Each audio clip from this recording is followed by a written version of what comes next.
Helen of Troy का D चौक से क्या रिश्ता है? क्या बानी पीटीआई एक्लीज हैं?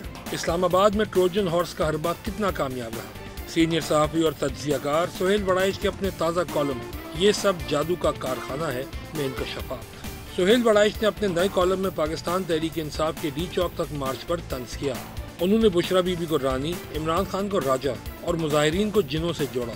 सुहेल बड़ाइच के मुताबिक पाकिस्तान एक अफसूं और तिलिस्म की नगरी बन गया है जहां दलील और अक्ल होशमंदी का कोई दखल नहीं। उन्होंने लिखा कि एहतजाज के लिए 35,000 रूहें सीधी पख्तूनख्वा में उतरी, रानी के दस्ते हक परस्त पर बैत की और इनकी मैयत में जादुई दारुल हुकूमत इस्लामाबाद की तरफ रुख किया। सुहेल बड़ाइच के मुताबिक ये पाक रूहें और मोक्कल पहाड़ों, नाकों और पाबंदियों को जादू के जोर से उड़ा दे गए। इन्हें भूख लगी न सर्दी और गर्मी, न इन्हें कोई खौफ था और न अंदेशा। वो हर रुकावट को गैबी ताकत से तोड़ते और मसलते रहे। ये सब जादू का कारखाना है। मरने वालों की तादाद के हवाले से उन्होंने लिखा कि हुकूमत क्यों लाशें दिखाने का मुतालबा कर रही है। रूहों की लाशें कहाँ होती हैं, इनके जनाजे कहाँ होते हैं। सुहेल बड़ाइच ने तहरीक इंसाफ के कई लीडरों से सवाल किया जो कहते हैं कि राजा ने जब डी चौक जाने से मना किया था तो फिर रानी ने ये बात क्यों न मानी। उन्होंने जवाब पेश किया कि राजा और रानी का तो मुसलसल रूहानी राब्ता था। मोक्कल अडियाला जेल जा रहे थे, पल पल की खबरें वहाँ पहुँचा रहे थे और लम्हा ब लम्हा राजा के अहकामात रानी तक पहुँचा रहे थे।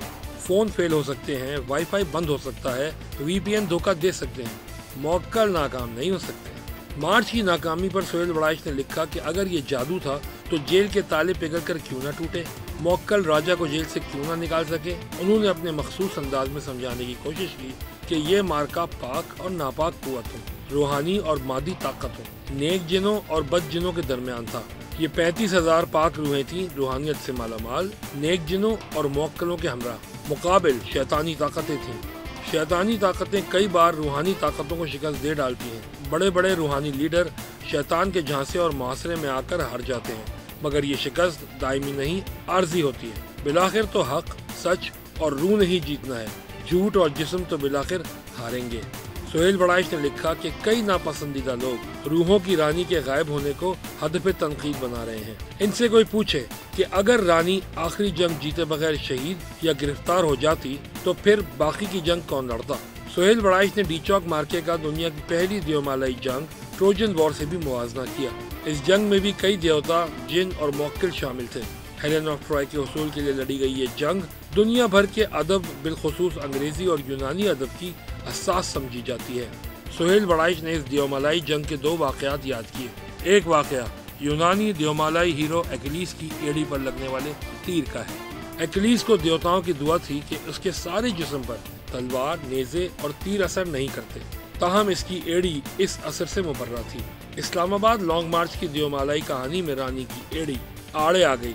सुहेल बड़ाइच के मुताबिक अगर रानी की एड़ी ठीक होती तो वो आगे चलती रहती। दूसरा वाक़या ट्रोजन घोड़े हैं जिसमें सिपाही छुपे बैठे थे।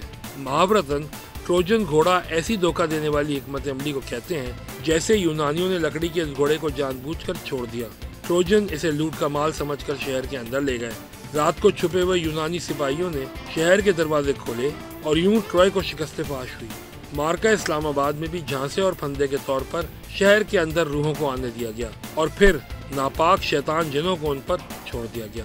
अब रानी की एड़ी भी खराब थी, ट्रोजन घोड़े वाला हरबा भी कामयाब रहा और सीधी सादी गैर सियासी रूहें और जज्बाती जिन भी नाकाम हुए। इस्लामाबाद मार्च को ट्रोजन जंग कहें, हक को बातिल का मार्का कहें, रानी की रज़्मिया कहानी कहें या इसे राजा की जोर जबरदस्ती से रिहाई का हरबा कहें, इसे जो भी नाम दें ये तो मानना पड़ेगा कि जादू कभी हारता नहीं, रूह कभी शिकस्त नहीं खा सकती, मोक्कल मार नहीं खा सकता, जिन पसपा नहीं हो सकते। ये सब जादू का कारखाना था। आपको धोखा हुआ है कि रूहें और जिन ही जीते हैं। बस पर्दा उठाने की मुंतज़िर है निगाह।